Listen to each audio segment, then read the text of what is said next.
If you have any interest in becoming a more productive person that accomplishes the goals you've committed yourself to, then you've likely found yourself falling into the never-ending doom scroll or rabbit hole that is YouTube productivity.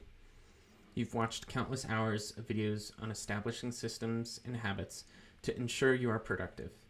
Yet at the very same time, you've just wasted countless hours trying to find the right system. Now, isn't that ironic? You embarked on a quest to find productivity, and the quest itself has accomplished the opposite of your initial intentions. If this call out is creating a sense of guilt, I want you to stop yourself and hear me out. This is the first video of a multi-part series on the core tenets of how to accomplish any goal you want. And this series will be the last productivity series you will ever need.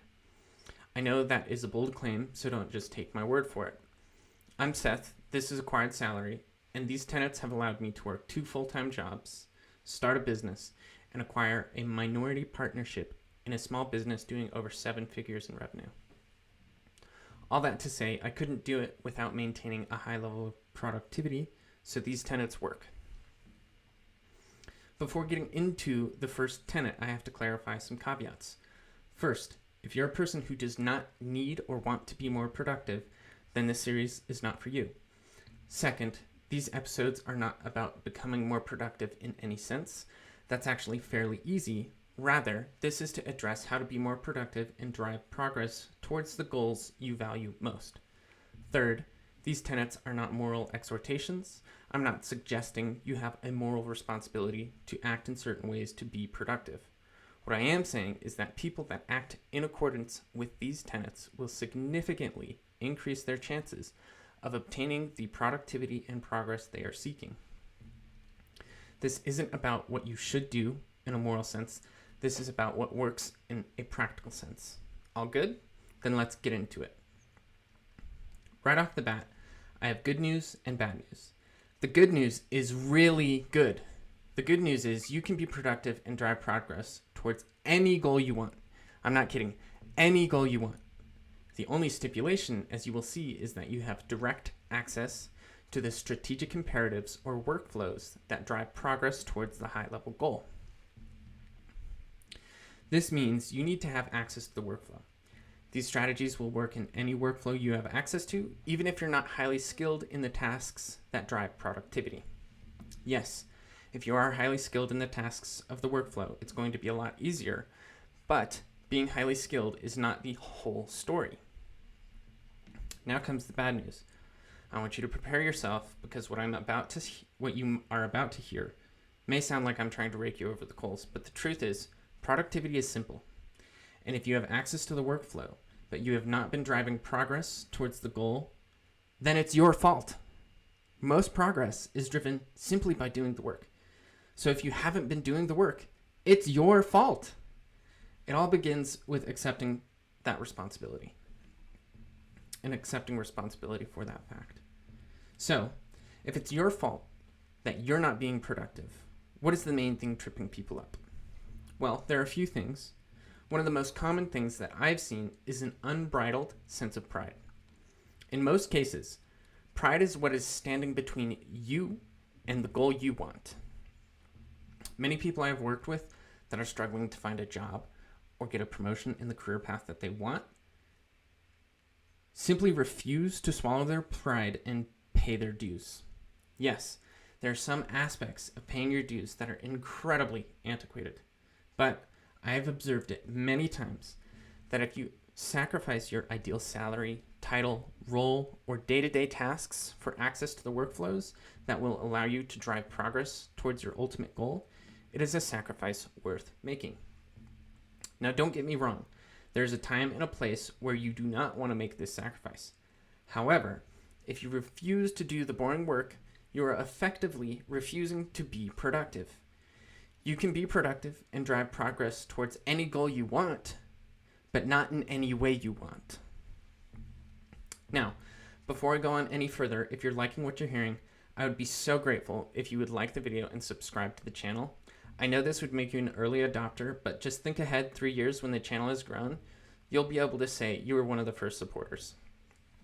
In addition to that, it is support like this that helps grow Acquired Salary's reach so we can continue to give you free tools, information, and perspectives that you need to build the life you want.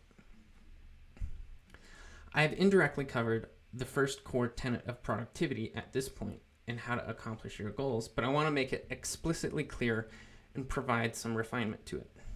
The first core tenet of productivity towards accomplishing the goals you want is doing the work. The refinement comes in the sense that I'm not saying do any work. I'm saying do the useful work. I think Chris Williamson and Alex Hormozy do a great job of helping illustrate this, because there are a lot of tasks and things that we can do that make us feel as though we're doing useful work, but we are really not being productive. And so here's how they illustrate it. Preparing to do the work, or preparing to do the thing, isn't doing the thing. Scheduling time to do the thing isn't doing the thing. Making a to-do list for the thing isn't doing the thing. Telling people you're going to do the thing isn't doing the thing. Messaging friends who may or may not be doing the thing isn't doing the thing. Writing a banger tweet about how you're going to do the thing isn't doing the thing. Hating on yourself for not doing the thing isn't doing the thing. Hating on other people who have done the thing isn't doing the thing. Hating on the obstacles in the way of doing the thing isn't doing the thing. Fantasizing about all the adoration you'll receive once you have done the thing isn't doing the thing. Reading about how to do the thing isn't doing the thing. Reading about how other people did the thing isn't doing the thing. Reading this essay isn't doing the thing.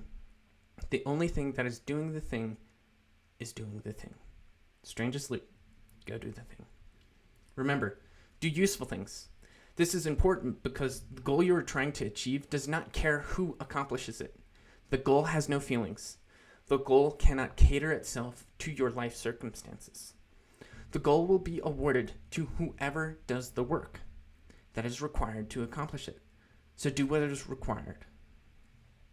Think of it this way. There are many successful people in the world, and the same goes for unsuccessful people.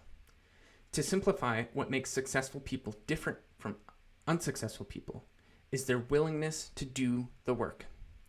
Successful people are willing to do the work, and further, the most successful people do everything they can to shorten the amount of time between when they identify the work that needs done and doing the work. This is the inherent differentiator to what makes the select few people productive. What do you think? Please share your thoughts and comments in the comment section below. And if you've made it this far into the video, you may as well subscribe to the channel so you don't miss out on future videos in this series to help you live the life that you want. If the concepts in this video make sense to you, but they are too abstract and you need help with the specific application, join the Acquired Salary community using the first link in the description below, and we can schedule a consultation to go over how to apply these concepts to your specific situation. Until next time, thank you.